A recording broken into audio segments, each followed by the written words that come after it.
हाथ बख्शा। यीशु मसीह को जितने कबूल कर लेते हैं, अपना शख्सी निजात दहिंदा कबूल कर लेते हैं और ये जान लेते हैं कि खुदा बाप ने यीशु मसीह को मेरे लिए भेजा है ताकि मेरी खुदा के साथ रफाकत बहाल हो जाए, खुदा के साथ सुलह हो जाए, वो खुदा के बेटे और बेटियां मान जाते हैं, खुदा उनसे राजी हो जाता है, खुदा के साथ उनकी सुलह हो जाती है। मेरे अज़ीज़ों, कलाम मुक़द्दस में लिखा है रोमियो 8 बाब की 8 आयत में कि जिस्मानी खुदा को खुश नहीं कर सकते। जिस्मानी लोग जो हैं वो खुदा को खुश नहीं कर सकते, वो खुदा को राजी नहीं कर सकते, क्योंकि वो खुदा की मर्जी को तजुर्बा से मालूम नहीं करते, वो खुदा में मुक़द्दस से इसमें लिखे अहकामात से नावाकिफ होते हैं, वो खुदा के खौफ को अपनी जिंदगी में नहीं रखते, वो खुदा के बेटे को अपना शख्सी निजात दहिंदा कबूल नहीं करते, इसलिए खुदा उनसे खुश नहीं होता, खुदा उनसे राजी नहीं होता और उनकी खुदा के साथ सुलह भी नहीं होती। मेरे अज़ीज़ों, कलाम मुक़द्दस में लिखा है जिस्मानी के मुताबिक क्या है? रूहानी। इसके मुताबिक क्या है? रूहानी। और कलाम मुक़द्दस में लिखा है कि रूहानी लोग जो हैं वो खुदा को खुश करते हैं, क्योंकि वो उसके खौफ में रहकर उसकी मर्जी को पूरा करते हैं। कौन रूहानी है? दूसरा कुरिन्थियों 5वें बाब की 17वीं आयत में लिखा है अगर कोई मसीह में है, अगर कोई मसीह में है तो वो क्या है? नया मखलूक है, पुरानी चीजें जाती रही देखो नहीं होगी। मसीह में कौन है? जो उसको अपना शख्सी निजात दहिंदा कबूल करते हैं और बपतिस्मा लेते हैं। जिस तरह यीशु मसीह ने बपतिस्मा लिया और खुदा का बेटा बन गया, उसी तरह जब हम यीशु मसीह को कबूल करते हैं, बपतिस्मा लेते हैं, तो फिर हम खुदा के बेटे और बेटियां बनते हैं और फिर हम रूहानी बन जाते हैं, फिर हम नए मखलूक बन जाते हैं और हमारी खुदा बाप के साथ सुलह हो जाती है। मेरे अज़ीज़ों, कलाम मुक़द्दस में कुछ समय पहले हम सीख रहे थे, खुदा ने मूसा से कहा कि मैं तेरी मार तेरे भाइयों में से एक नबी बर्पा करूंगा, और उसमें हम सीख रहे थे खुदा कहता है जो कोई मेरी उन बातों को जिनको वो मेरा नाम लेकर कहेगा ना सुने तो मैं उनका से हिसाब लूंगा। और फिर यूहन्ना की इंजील में लिखा हुआ है जो बेटे पर ईमान लाता है, जो बेटे पर ईमान लाता है हमेशा की जिंदगी उसकी है, लेकिन जो बेटे की नहीं मानता जिंदगी को ना देखेगा, बल्कि उस पर खुदा का गज़ब रहता है, खुदा के साथ उसकी सुलह नहीं होती, बल्कि उस पर खुदा का क्या रहता है? गज़ब रहता है। जिस पर खुदा का गज़ब हो उसको कोई बचा सकता है? हरगिज़ ऐसा नहीं है। इसलिए जो बेटे की सुनता है, जो बेटे की मानता है, वो जिंदगी को हासिल कर लेता है, वो खुदा का बेटा और बेटी बन जाता है और फिर उसकी खुदा के साथ सुलह हो जाती है। मेरे अज़ीज़ों, दूसरा तवारीख उसका 9वां बाब और उसकी 7वीं आयत का जब हम मुतालिया करते हैं तो लिखा है कि सुलेमान बादशाह की शोहरत जो है दुनिया में फैल जाती है कि खुदा ने उसको अक्ल और दिलायत से हिकमत से नवाजा है। तो लिखा है कि दक्खन की मलका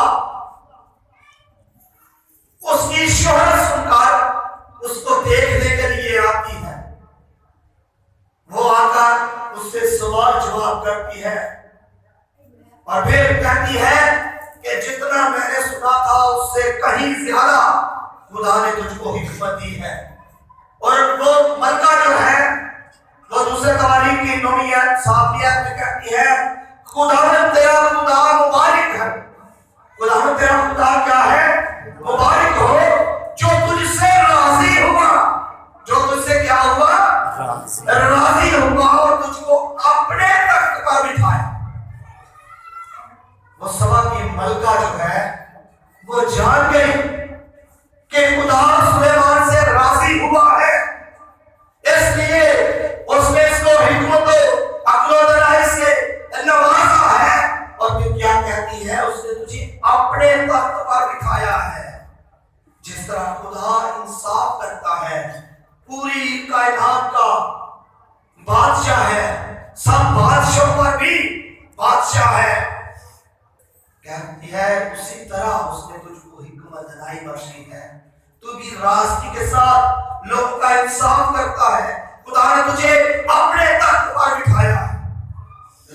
जिनसे खुदा राजी हो जाता है उनको अपने तख्त पर अपने साथ बिठाता है। मेरे साथ निकालिए लूका मुकाशवा की किताब उसका 3रा बाब और उसकी 21वीं आयत पढ़िएगा। मुकाशवा की किताब 3रा बाब और उसकी 21वीं आयत पढ़नी शुरू कीजिए। जो गालिब आए मैं उसे अपने साथ अपने तख्त पर बिठाऊंगा, मैं उसे अपने साथ अपने तख्त पर बिठाऊंगा। जिस तरह मैं गालिब आकर अपने बाप के साथ उसके तख्त पर बैठ गया, उसके तख्त पर बैठ गया। वो मलका क्या कहती है? खुदा तुझसे राजी हुआ है, इसलिए उसने तुझे अपने तख्त पर बिठाया है। मुकाशवा की किताब में यीशु मसीह कहता है कि मैं गालिब आया हूं, मैं गालिब आया हूं और मैं अपने बाप के साथ उसके तख्त पर बैठ गया हूं। और यीशु मसीह कहते हैं कि जो गालिब आए, तो में से दुनिया में से जो भी गालिब आएगा वो क्या होगा? उसको मैं अपने साथ तख्त पर बैठाऊंगा। मेरे शिष्यों, कब ये मुमकिन होगा? जब खुदा हमसे राजी हो जाएगा, जब हम खुदा को खुश कर लेंगे, फिर यकीनन हम खुदा के साथ उसके तख्त पर बैठ जाएंगे। मेरे शिष्यों, खुदा के साथ तख्त पर बैठने का मतलब ये है कि हम उस लेवल पर आ जाएंगे जो लेवल बालियत में इंसान खो चुका है। अब इंसान का वो लेवल था, इंसान के पास खुदा का वो जलाल था, खुदा का वो नूर था कि खुदा उसके साथ रिफाकत करता है, खुदा उसके साथ बातचीत करता है। मगर जब हम गालिब आ जाएंगे, जिस तरह यीशु मसीह गालिब आकर खुदा के साथ दोबारा रिफाकत में खुदा के साथ तख्त पर बैठ गया, उसी तरह हम भी उस रिफाकत में आ जाएंगे और यकीनन खुदा के साथ हमारी भी क्या हो जाएगी? सुलह हो जाएगी। और फिर कलाम मुक़द्दस में लिखा है 2 तिमोथियों 10वां बाब उसकी 5वीं आयत, उसमें लिखा है मगर उनमें अक्सरों से खुदा राजी ना हुआ, चनाचे वो बियाबान में ढेर हो गए। जिनसे खुदा राजी नहीं होता वो क्या हो जाते हैं? ढेर हो जाते हैं, फना हो जाते हैं, तबाह हो जाते हैं। इस जहान से तो सबने मेहनत करनी ही है, मगर फिर वो दूसरी मौत का भी शिकार हो जाते हैं। मगर जो यीशु मसीह को अपना शख्सी निजात देता कबूल कर लेते हैं, यीशु मसीह उनसे कहता है जो मुझ में मरता है वो मरता नहीं बल्कि सो जाता है, फिर वो हमेशा की जिंदगी को हासिल कर लेता है। सो बहुत जरूरी है कि हम खुदा को राजी करें, हम खुदा को राजी करें। और फिर आखिरी वाला मेरे साथ निकालिए रोमियो के नाम पर उस रसूल का खत और उसका 5वां बाब और उसकी पहली है। अगर हमने खुदा को राजी कर लिया है, हमारी खुदा के साथ सुलह हो चुकी है, फिर भी खुदा का बंदा पौलुस रसूल जो है हमें मैसेज देता है कि हम उस सुलह को बरकरार रखें। यीशु मसीह ने अपनी सारी जिंदगी में कभी भी अपनी मर्जी को पूरा नहीं किया, बल्कि यीशु मसीह कहते हैं कि जो मेरा बाप मुझे हुक्म देता है मैं वही करता हूं, मैं जमीन पर अपने बाप की मर्जी को पूरा करता हूं। जब इस तरह से यीशु मसीह ने रोए जमीन पर जिंदगी गुजारी तो फिर खुदा उससे राजी हुआ और उसे वो नाम बख्शा जो सब नामों से आला है, और फिर अदालत का भी सारा इख्तियार यीशु मसीह को दे दिया। मेरे अजीजों, उसी तरह हमें भी जरूरत है कि हम पूरे जमीन पर खुदा की मर्जी को जाने, तजर्बा से मालूम करें और जितनी जिंदगी हमारी पूरे जमीन पर है खुदा की मर्जी में बसर करें। जब इस तरह से करेंगे तो फिर हमारी खुदा के साथ सुलह रहेगी और हम यीशु मसीह के साथ उसके तख्त पर बैठ जाएंगे। जी पढ़िएगा। बस जब हम ईमान से रास्तबाज ठहरे, बस जब हम ईमान से रास्तबाज ठहरे तो खुदा के साथ अपने खुदावंद यीशु मसीह के वसीला से सुलह रखें।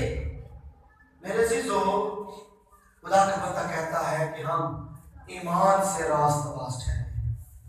यीशु मसीह पर ईमान लाने के वसीला से हम रास्तबाज ठहरे हैं। इसमें हमारी कोई खूबी नहीं, हमारी कोई लियाकत नहीं। लिखा है हमारी रास्तबाजी तो गंदी धज्जियों की मानद है, मगर खुदा का हम पर फजल हुआ है, खुदा का हम पर रहम हुआ है, रहम से कहीं बढ़कर फजल है। और खुदा ने अपने बेटे को बख्श दिया है ताकि हम हमेशा की जिंदगी को हासिल करें। और खुदा यीशु मसीह खुदा और हमारे दरमियानी है। और खुदा का बंदा पौलुस रसूल कहता है कि यीशु मसीह के वसीला से, उस दरमियानी के वसीला से खुदा से हमेशा सुलह रखें। इस तरह मैं आपको बता रहा था कि क्रिसमस का जो पैगाम है सुलह का पैगाम है। और मेरे अजीजों, यीशु मसीह ने कहा मैं तुम्हें एक नया हुक्म देता हूँ कि आपस में क्या रखो, मोहब्बत रखो, आपस में भी सुलह रखो, खुदा के साथ भी और आदमियों के साथ भी क्या रखो, सुलह रखो। तो जब हम खुदा को राजी कर लेंगे और खुदा की मर्जी में भी अपनी जिंदगी बसर करेंगे तो यकीनन हम उस मेरास को हासिल कर लेंगे जिसका बनाए आलम से पेशतर हमसे वादा किया गया है। और हम जिस तरह यीशु मसीह घाले पाकर अपने बाप के साथ तख्त पर बैठ गया है, हम भी उसके साथ तख्त पर बैठ जाएंगे। और लिखा है फिर हम भी जिस तरह यीशु मसीह इंसाफ करेगा, अदालत करेगा, हम भी उसके साथ बैठकर लोगों की क्या करेंगे, अदालत करेंगे, इंसाफ करेंगे। सो खुदा मुमकिन करे कि हम हमेशा अपनी जिंदगियों में खुदा की मर्जी को पूरा करें और खुदा को राजी रखें ताकि हमारी रफाकत खुदा के साथ बहाल रहे और हम उस तख्त पर बैठ सके। खुदा आप सबको और मुझे इस कलाम की वसीला से बड़ी